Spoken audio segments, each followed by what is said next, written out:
2022년 채널에 올라왔던 사건 영상 중에는 나탈리아 그레이스라는 인물에 관한 영상이 있었습니다. 어느 가정에 입양된 그녀는 가족에게 버림받았고 이후 그녀가 버림받게 된 이유에 대해서 입양했던 부부가 털어놓은 충격적인 사실 때문에 많은 화제가 되었던 사건이었습니다. 하지만 얼마 전 부부의 폭로를 뒤집을 증거가 발견되어 사건은 또 다른 방향으로 흘러가게 되었습니다. 오늘 소개할 이야기가 바로 그에 관한 이야기입니다. 나탈리아 그레이스 사건은 말씀드렸듯이 제 채널에서 몇 년 전에 한번 다뤘던 사건입니다. 해당 영상을 참고하시면 좀 더 이해가 편하실 듯 합니다. 따로 영상을 시청하시기 어려운 분들을 위해서 사건의 간단한 개요를 먼저 설명드리겠습니다. 플로리다에 살던 마이클 바넷과 크리스틴 부부는 2010년 한 여자아이를 입양했습니다. 그녀의 이름은 바로 나탈리아 그레이스였는데요. 나탈리아에게는 선천적 희귀병이 있었습니다. 바로 뼈가 자라지 않는 병이었다고 하는데요. 바넷 부부는 기꺼이 그녀를 입양하겠다고 밝혔습니다. 입양센터에서는 나탈리아 그레이스가 입양 당시 6살이라고 확인해 주었습니다. 다만 그녀가 가지고 있던 선천적 희귀병 때문에 시간이 지나도 그녀의 키는 많이 자라지 않았다고 하네요. 그런데 이후 2013년 바넷 부부는 긴급 체포되었습니다. 바로 아동 학대 및 방임 혐의 때문이었습니다. 바넷 가족이 나탈리아를 혼자 플로리다에 두고 가족들끼리 캐나다로 떠났던 것이 밝혀졌습니다. 어째서 어린 아이를 혼자 두고 도망쳤던 것일까요? 이 사태에 관한 바넷 부부의 해명은 많은 사람들을 놀라게 만들었다고 전해집니다. 부부의 증언에 따르면 나탈리아는 2003년생이 아닌 1989년생의 엄연한 성인이었다는 것입니다. 뼈가 자라지 않는 선천적 질환 때문에 그녀가 성인임에도 불구하고 아이처럼 보였으며 심지어 입양센터까지도 그녀에게 속았다는 것이었는데요. 이것도 모자라 부부는 나탈리아가 입양된 이후로 무서운 행동을 보여주었다고 진술했습니다. 바넷 부부가 마실 커피에 표백제를 타거나 밤중에 침실에 들어와 그들을 노려보는 등 알 수 없고 소름 끼치는 행위가 계속됐다고 하네요. 결국 부부는 그녀가 이상하다는 것을 느끼고 2012년 어느 전문 기관을 통해서 그녀의 연령 측정을 의뢰했다고 합니다. 놀랍게도 그녀가 성인이라는 결과가 나왔는데요. 같은 해 인디애나주 마리온 카운티 법원에서는 바넷 부부의 주장이 사실임을 인정하고 나탈리아의 나이를 8살에서 22살로 변경시켰습니다. 도저히 그녀와 함께 같이 살 수 없던 바넷 부부는 2013년 결국 그녀를 혼자 두고 떠나야만 했던 것입니다. 이 사건 이후 나탈리아는 다른 곳에 입양되었다고 하네요.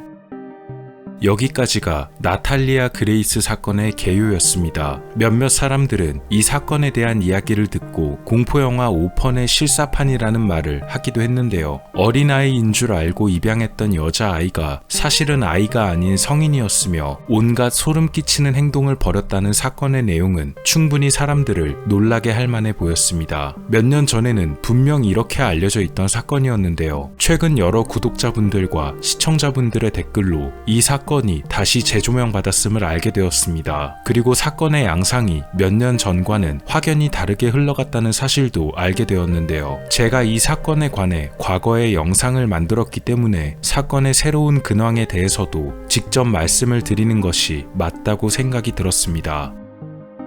우선 나탈리아 그레이스는 사건이 벌어졌을 때 어린아이가 맞았다는 사실이 새롭게 밝혀졌습니다. 당시 바넷 부부의 주장에 따르면 나탈리아 그레이스가 1989년 출생이며 그녀에 대한 기록이 모두 위조가 되었다고 말했는데요. 이 주장이 반대로 뒤집힌 것이었습니다. 2023년 8월 켄터키주의 렉싱턴에 위치해 있는 의료연구소인 트루 다이어그노스틱에서 실시된 나탈리아 그레이스의 혈액검사 결과에 따르면 그녀의 나이는 약 22살 정도로 추정된다고 합니다. 즉 사건이 벌어졌던 10년 전에는 그녀의 나이가 어린아이가 맞았다는 것인데요. 비록 입양 기록에 따른 추정 나이와는 약간 차이가 있지만 어쨌든 미성년자였음은 분명하단 것이었습니다.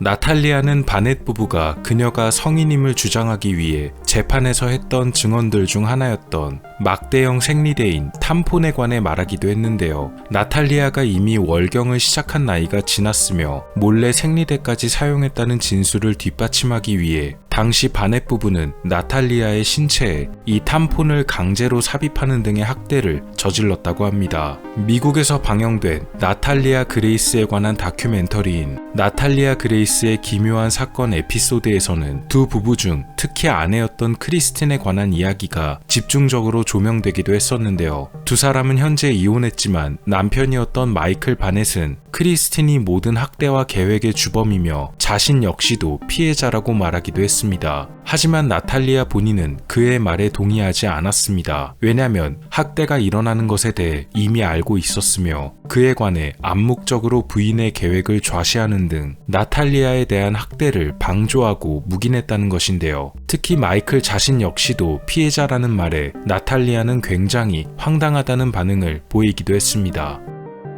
이 사건의 관계자 중 한 명인 법률 전문가 베스 카라스는 한 매체와의 인터뷰에서 이런 사실을 말했습니다. 바넷 부부가 나탈리아를 아예 내보내기 위해서 3가지의 계획을 세웠다고 하는데요. 이 중 첫 번째는 법적으로 그녀의 나이를 변경시키고, 두 번째로는 이상한 행동을 했다는 거짓 증언을 만들고, 마지막으로 이를 통해 그녀를 감옥이나 정신병원에 보낸 뒤 가족이 모두 나탈리아를 두고 떠나는 계획이었다는 것입니다. 이에 따르면 이들 부부의 계획은 꽤 성공적이었습니다. 실제로 그녀의 나이를 법적으로 변경시켰기 때문인데요. 그래서 이를 통해 2022년에 벌어졌던 재판에서 바넷 부부는 법적으로 유리한 위치를 선점할 수 있었습니다. 결국 나탈리아가 당시 아동이 아닌 성인이었다는 근거를 들어 최종적으로 방치에 관해 무죄를 판결받을 수 있었는데요. 마이클 바넷의 변호사였던 테런스 킨나드는 배심원들에게 나탈리아가 성인이란 것을 계속 어필했고, 가족이 그녀를 버리고 떠난 것이 아니며 그녀가 혼자 남기를 원했기 때문에 그렇게 된 것이라 변호했습니다. 또한 그런 선택은 엄연히 성인이었던 그녀의 몫이었기에 부부에게는 그녀를 방임한 혐의가 없다고 말했는데요. 결국 이런 주장이 받아들여지게 된 것이었습니다. 1년만 더 빠르게 나탈리아의 실제 나이가 밝혀졌다면 재판 결과는 뒤집어졌을지도 모르겠습니다. 그녀에 관한 다큐멘터리에 나왔던 내용들 중에는 이런 내용들도 있었습니다. 나탈리아가 혼자서 다른 곳에 버려졌을 당시 그녀의 이웃에 살던 사람들의 증언도 전파를 탔는데요. 이웃들은 나탈리아가 함부로 자신들의 집에 들어오고 마음대로 먹을 것을 달라고 조르기도 했으며 이상한 행동을 종종 보였다고도 말했습니다. 부부가 했던 증언이 아마 사실이 맞을 것이라며 나탈리아에 대한 이런 몇 가지 증언을 내놨습니다. 하지만 바꿔 생각해보면 이렇습니다. 어린 나이에 혼자 버려지는 것은 아주 무서운 일입니다. 어린아이들이 혼자 집에 있을 때 무서워서 가족을 찾으며 울기도 하는데요. 나탈리아는 단순히 집에 잠시 혼자 남겨진 것이 아니고 완전히 가족들에게서 버림을 받아버린 것입니다. 아이가 받았을 정신적인 충격과 외로움은 꽤 컸을 것이며 당연히 행동적인 면에서도 이런 점이 드러났을 것입니다. 어린 아이들도 정신적인 충격이나 트라우마가 생기면 이상행동을 보인다는 것은 꽤 많이 알려진 사례들입니다.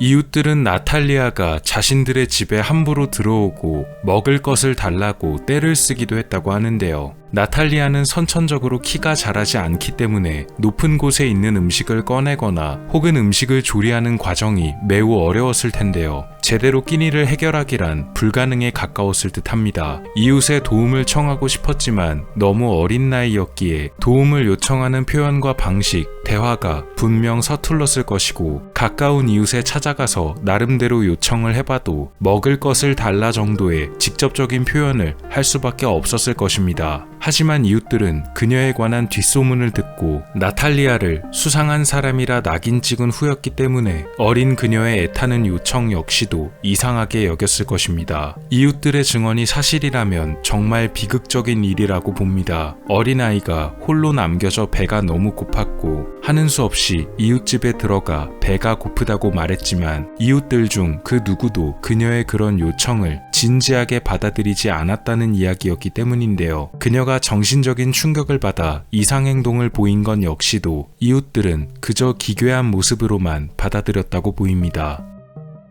앞서 말씀드렸던 법률 전문가 베스 카라스에 따르면 마이클과 크리스틴이 비록 형사처벌은 피하게 됐지만 나탈리아의 법적인 나이를 강제로 변경하고 또한 그녀에게 정신적, 사회적 피해를 입힌 면에 대해서는 얼마든지 민사소송을 통한 손해배상 청구를 받을 수 있다며 나탈리아 사건에 관한 의견을 피력했습니다. 물론 손해배상 소송을 통한 정의구현도 좋은 일이지만 가장 좋은 것은 나탈리아 그레이스 본인이 사회적인 누명을 벗고 떳떳해질 수 있는 기회가 제대로 마련되었다는 점이 가장 좋은 점이 아닌가 합니다. 덧붙여 몇 년 전 제가 사건을 소개했을 때는 미스터리한 내용의 사건으로만 비춰졌지만 새롭게 밝혀진 진실을 다시 말씀드릴 수 있게 되어서 저 역시도 무척 감회가 새로웠습니다. 사건의 근황에 대해 제보해주신 모든 분들께 감사드립니다. 나탈리아 그레이스 사건에 관한 이야기였습니다. 오늘 미스터리 어떠셨나요? 영상을 재밌게 보셨다면 채널에 방문하셔서 더 많은 영상을 시청해보세요. 미스터리 큐브였습니다. 감사합니다.